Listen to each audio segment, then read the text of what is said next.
I don't want to gloss over this, Liam, as we work through the game recap. So my bright moment of the game, Matt Savoie again.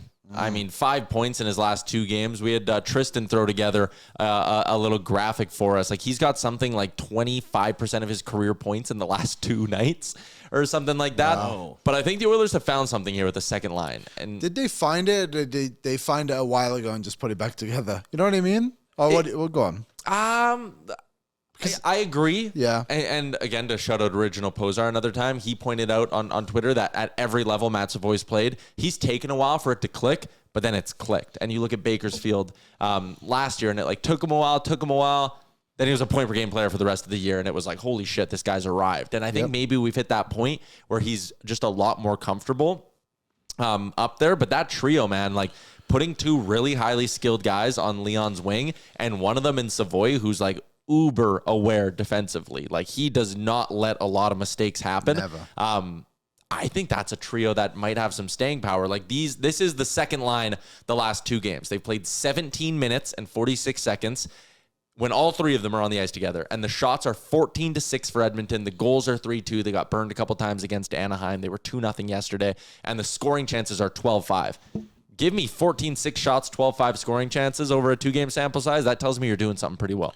So when Matt Savoie was really young, he was trying to get to the Western League on exceptional status, but there was a whole NCAA thing. And he played some games for the Crew, obviously, as I mentioned a trillion times on the show. But he also played games for the Dubuque Fighting Saints, whose general manager was Callie Lawson. Explain who Callie Larson is. Callie Lawson is currently the Edmonton Oilers. I think it's the director of player personnel. I think is his senior director of player development. He has been there since the middle of the 2024 season, or towards the end, when the Oilers went out and got Matt Savoie. So there's been this relationship between the two of them and a belief from Callie Lawson and Matt Savoie, and now it's becoming what it's become with the Edmonton Oilers. And I think Savoie and Roslovic in this sense too, I never really had a huge problem with them not producing too many points throughout that stretch. Because I think when you were watching it, it was pretty obvious what was happening. The Oilers simply did not have anybody else to play a third-line role, and neither of those players were. I think Roslovic is a driver of the puck, but I don't think he's a point-producing driver of the puck, and he needs someone like Draisaitl to do it. I think Savoie is very similar. That's why I never had a problem with it, because I knew eventually they would just get back into the position and they would succeed. And now look at them, like you have this top 6, and you're just hoping the third line can kind of balance itself and neutralize itself in a way where I think Henrique has come back and done fairly well. He seems to have a bit more step in him, to be honest. Manja's been spicy. Yeah, Frederick has been great. But I think Vasily Podkolzin is the reason why all of this has worked. Yeah. Because he has matured so much as a good matured as a player, playing alongside Draisaitl, that now he's almost the driver, and you can play him on his separate line. And his energy has just been so infectious, I think, to Frederick too. And it looks like a really solid lineup right now. Your fourth line is what it is. I think eventually, if you can get that third line center and move it down, Henrique, that is, and then it's all of a sudden whoever it may be, Kapanen, Henrique, and Lazar, that looks pretty good too. So I like what the forward group has been doing. Well, it's interesting too. Like a week, that might be the longest you've consecutively spoken in the history of our show. That was insane. I did feel like it's like, damn. I sent 3 emails in that stretch. I filed my taxes. That's all I got. Rest of the way is down to you guys. You love Podkolzin, Ryder. Yeah, big fan. Well, it's interesting. A week out of trade deadline, and we talked a lot about like first line winger potentially. Then you move Nuge to third line center. We've talked about maybe going and finding a third line center. But when those guys step up and even can play good enough to jump up one line, all of a sudden it really does show that if we make a move, it probably has to start with a defenseman. Which Agreed. It was so up in the air there for a while. Like, which one of these holes do we fill? And it's pretty nice to fill some of them internally. I think the one problem I'm going to have when they get a defenseman is that it's definitely not going to be Darnell Nurse's minutes who gets reduced. They played him 22 minutes again last night. Granted, he was +3. So was everybody else. He also had a 4-minute penalty in there and still managed to lead the Oilers in ice time. And I just don't really understand how that keeps occurring in this situation. Not quite sure how we keep getting to this point. But somehow it is. So I really don't know what defenseman they're going to go get, but I think they really should. But I thought Jeff's point was good too. It's like the blue line yesterday looked a lot more active, which was promising. Okay, one thing, because I'm closing this page where I had a note on to get to another stat. Last year, the LA Kings on home ice, just straight up wins and losses, were 31-10.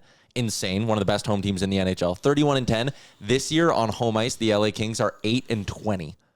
They've already lost twice as many home games this year as they did last year. Yeah, wow. Crazy.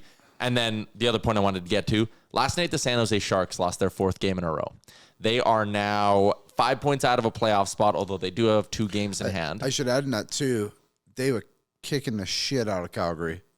Like, they were dominating. What did the shots end up? Do you know? I can look that up. But at one point, they were like 18-6, and they lost. Shots last night finished at... I had Sharks money line last night. I was so pissed because you're right. They were dominating. Shots finished 35-29, though. But does it say what they were in the first? I think a lot of work here. I know. Shots in the first were 16-6. I knew it. There you go, Liam. But let me throw you guys a name here. If San Jose keeps slipping... Get me that jersey back out.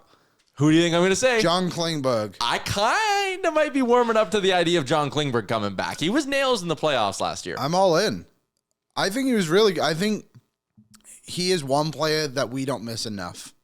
Because he was really bad in the regular season. We said he should never play a game again. Yeah, we actually said like he's going to sign with Farstad. He's going to go to the SHL. He's not an NHLer. Well, it seemed like he wasn't going to. I feel like the team felt that way too. Yeah. And then they just had to play him. And he was really, really good for them. And he's a right shot, correct? Yep. So you could kind of balance things out. He's easily a top 4 defenseman. Well, and when he looks good, he looks really good. Yeah. I liked him. I really did. I'd be very intrigued at a John Klingberg reunion. I wrote at the start of the year, I gave my grades out for the free agency, and I gave San Jose an A+ because all they did was sign players who would be pending UFAs or had 1 year. And in it, I wrote, I can't wait for John Klingberg to be reacquired by the Oilers at the trade deadline. 50% retained. 50% retained, which would be $2 million for those. Which you could almost fit if you, with Janmark on LTIR and Regula on waivers, you can fit in Klingberg at 50% retained. Well, let's just do Skinner too and just run back last year's team. Give me Skinner's sitting at home. They terminated his contract. Jeff. Yeah. Oh, I meant Stewart. You want Stu? He's on the trade block. Yeah, he is. What's up, Nation citizens? If you enjoyed today's episode of Oilers Nation Everyday, make sure you hit the subscribe button here on our YouTube to not miss any of our content. We got you covered from interviews, insight, analysis, everything you need to stay up to date on everything around the team. Hit that subscribe button so you don't miss a video.